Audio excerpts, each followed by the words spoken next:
you already financially are kind of set.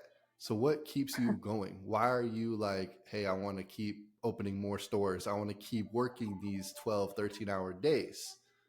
So just like a winner has to win or hunter has to hunt.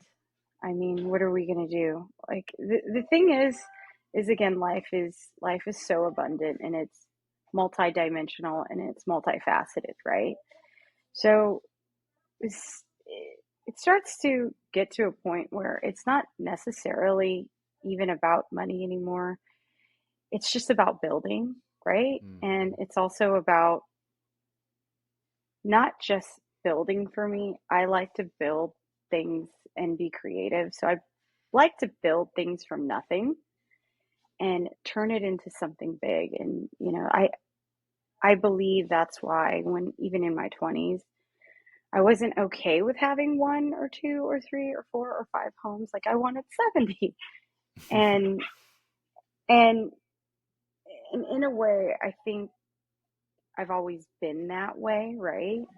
And people don't have to be that way. I just want to be that way. And the reason why I continue doing what I do is because number one, I enjoy it so very much. It brings me a lot of passion. It brings me a lot of purpose. I think that people are right that it's not all about work, but sometimes what I believe people fail to see is that for some people, work isn't work, it's life, right? It's Hmm. liberty and it's the pursuit of happiness. Hmm. And all of my careers have brought me to my knees so that it could lift my soul, right? It's like Hmm. all of the challenges that I've had in business are challenges that have caused me to become more strategic. I think you know, everybody knows this about me. I love game theory. I love it so much. I love strategy and philosophy. And so it's like, and you get to take all of these things that you love and then you use it and you build it in a business. Like, are there going to be challenges? 100%, right? Are you going to have bad days? Of course you are.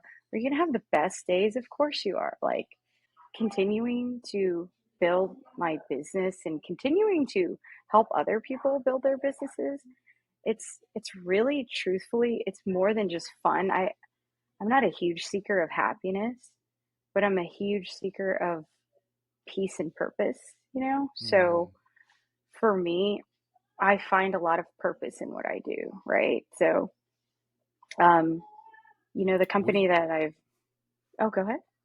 I was going to say, speaking of purpose, how important do you think it is for people to try to find this business where they find they're able to, I guess, have their passion flow through it and feel Mm. like it's their purpose?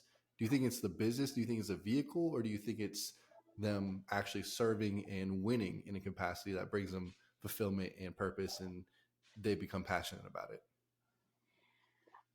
I think I'm going to swing it back around to self concept, right? Mm. So everyone has to ask themselves the age old question, does this matter or doesn't it matter, right? So if somebody believes their work is their vehicle to help them find their purpose, that's where they're going to find it. So, but if they believe that staying home with their children or staying home with their spouse is going to bring them the purpose, then that is the thing that they, I don't ever like using the word should, but perhaps that's the place that they would want to search for their purpose because they already Mm. believe that. And so what you believe, like it's like thoughts become things, right? So what you believe is going to have to manifest regardless of whether or not you know you're in control. It's Mm. like a car. If you hit the gas, whether or not you're in control or not, it doesn't stop the car from moving. So the car is moving regardless. So you just have to decide where you want to steer it. Do you want to steer in the direction of your career being your purpose, your family being your purpose, you quitting your job and becoming a monk and going down like a deeper spiritual um, deeper spiritual path to be your purpose? Hmm. Or how about, for me personally, I like to see things in sections and chunks. It helps me compartmentalize where I'm at, and it causes the anxiety to lift about what's going to happen in the future. Is perhaps your career is just your purpose now, right? Hmm. It was the same thing for me. I in my early 20s I started a family, and then in my 30s it was like when my career was really, I mean, it just skyrocketed, right? And now Hmm. into my 40s, I'll be 40 soon, but now I want to have children and get married and have a family. So that's going to be a new type of purpose. And I don't know what my 50s are going to be, or 60s, but knowing that nothing is really, the only thing that's forever are the thoughts that are within you, Hmm. and what you decide to do with that. Those are really the only things that can last a long time, or forever is the word that people like to use, right? So Hmm. I think it would really, really, truly depend.